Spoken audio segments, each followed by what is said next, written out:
दौलत और ओहदे इंसान को आर्जी तौर पर बड़ा करते हैं, लेकिन इंसानियत और अच्छा अखलाक इंसान को हमेशा बुलंद दर्जे पर रखता है। रिज़्क़ की खातिर लिबास गंदा करना ज़मीर गंदा करने से लाख दर्जा बेहतर है। सिर्फ इंसान होना काफ़ी नहीं है, इंसान के अंदर इंसानियत का होना भी ज़रूरी है। इंसान भी अजीब मिजाज का है, जो उसकी तबीयत को समझे वो उसको अच्छा लगता है, और जो उसकी नीयत को समझे वो उसे बुरा लगता है।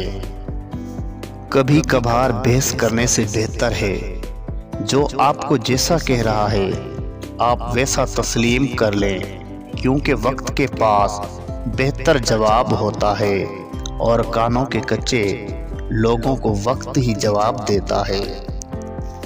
अजीब लोग हैं तेरी दुनिया के ए मालिक, मतलब ख़त्म तो ताल्लुक भी ख़त्म।